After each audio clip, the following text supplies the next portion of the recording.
Hi, I'm John Kennedy and we're at day 2 of the BT Young Scientists and Technology exhibition. Okay, Cian, tell us what you tried to do here.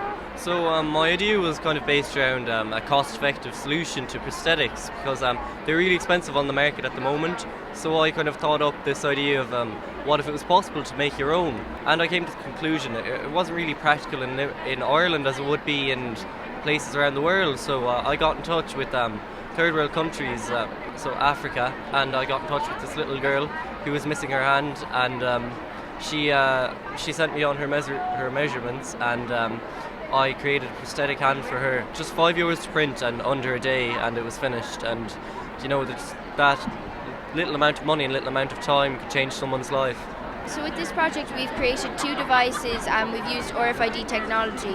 So one is a device for the blind or people with literacy issues, and basically they can scan medication and it will tell them all of the details of that medication because there's not braille on most medications. And then the other device is a band that holds all of your current meds that you're on.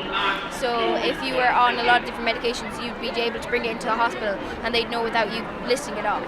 So we used the Raspberry Pi, which we coded using the coding language Python, and we just basically attached an RFID scanner to that, which scans the RFIDs that are in the labels of the medicine bottles, and then inside the wristbands called the Hox bands.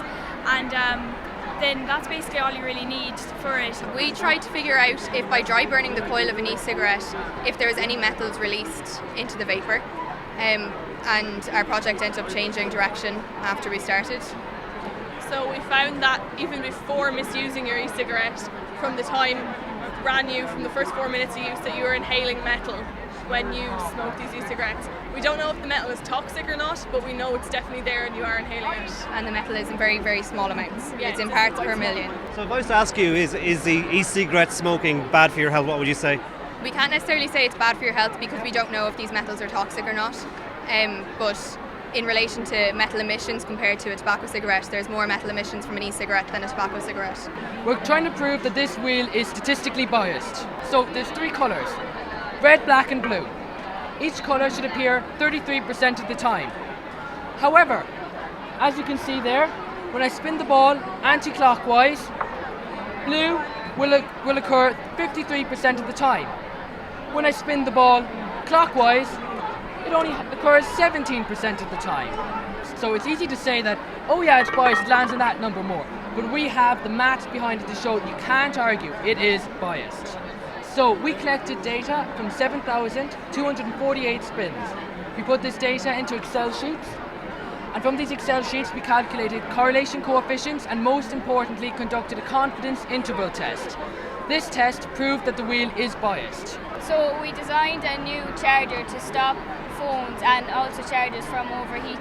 And we came up with the idea when there was a fire in a house in Dublin caused by Christmas tree lights going on fire. So we researched it further, and while we were researching we found another explosion in Castleknock, County Dublin, where a mobile phone also went on fire. Well, we initially planned to use Scratch, but we ran into some difficulties with a temperature sensor that we really needed to use. So we were advised to use Python then, and machine learning came into it.